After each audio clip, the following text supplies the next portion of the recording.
Hello, friends. I'd like to welcome you to Meditaciones Diarias.com. Welcome to our devotional for today, September 17, 2022. Today's title is, I Am Your God. Let us read in Exodus chapter 20, verses 1 to 3. And God spoke all these words, I am the Lord your God, who brought you out of Egypt, out of the land of slavery. You shall have no other gods before me. What an interesting detail is mentioned in today's verse. Before God even mentions the 10 Commandments, He tells His people who have just been delivered from Egypt's slavery, I am your God. What had Israel done to be granted such a tremendous privilege? Nothing in particular as far as we know. They were not the most numerous or the most powerful people. On the contrary, they were the fewest of all peoples. Nevertheless, the Supreme Being tells them, I am your God, and you are my people.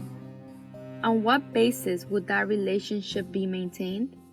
It will be maintained as long as He, the God who delivered them from Egyptian slavery, was their only true God. During the many years they had been slaves in Egypt, the Israelites had grown accustomed to worshiping the whole variety of gods. Therefore, in order to point out that He would not be one more among a list of gods, He clearly and emphatically tells them, You shall have no other gods before me. Do we truly understand the deep meaning of this first commandment? What the Lord is saying to His people here is that only He would have the right to hold first place in their lives.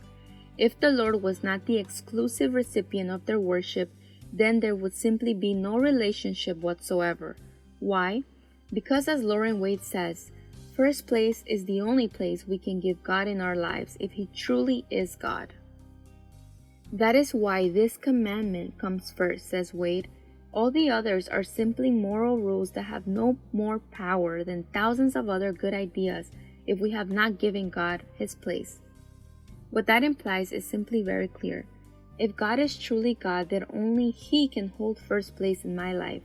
Only He is alone entitled to supreme reverence and worship.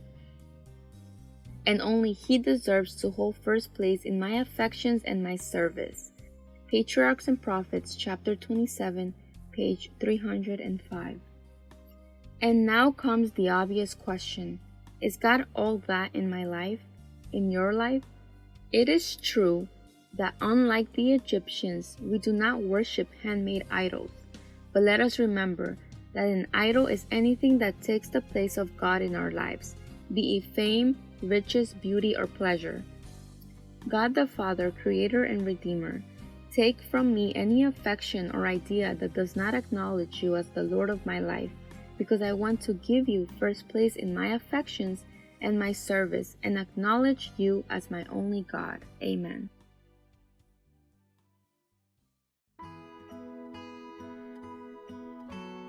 I just want to thank you all for visiting us each day here at Meditacionesdiarias.com.